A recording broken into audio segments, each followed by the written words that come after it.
Back again, ranting on about Gardner Engines and how wonderful they are. I'm going to take a look at the oil filter and how it works. I have a specific reason for doing that. I've also got a specific reason for wearing my hat today, and that will become clear shortly. You'll remember that back a week or so ago I ranted on about the oil pressure gauge, which is normally located on a manifold here on that side of the oil filter housing. And I made the suggestion to you people out there that the reading shown on the gauge is not a true reflection of the oil pressure at the crankshaft. I've been corrected on that. I have to thank Chris Jones. He's very kindly explained it to me. So I'm going to take my hat off to Chris. That's why I was wearing it. Thank you so much.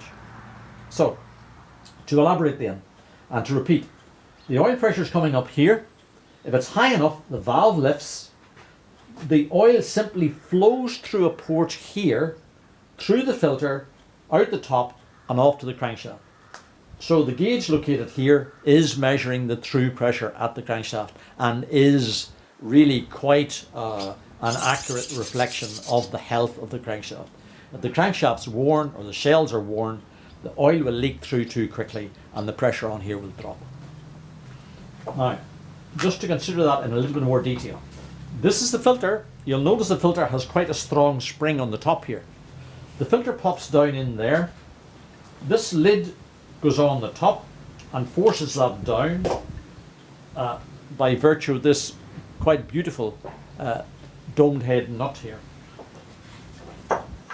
Now, as I explained, this port here is a simple hole through there.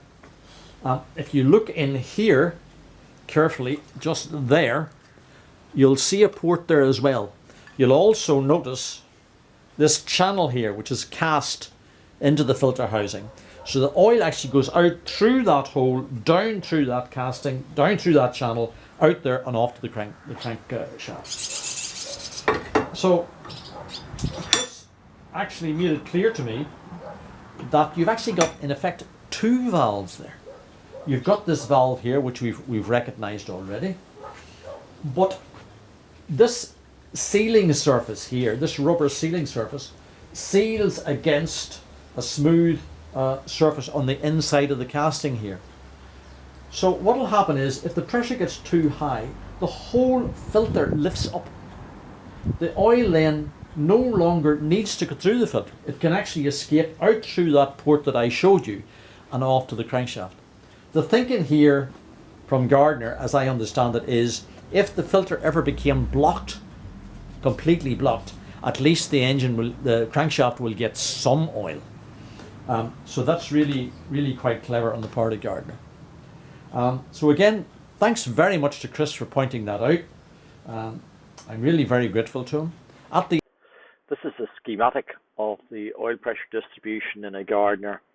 It was drawn up by Chris Jones, and we have to thank Chris a lot for doing that.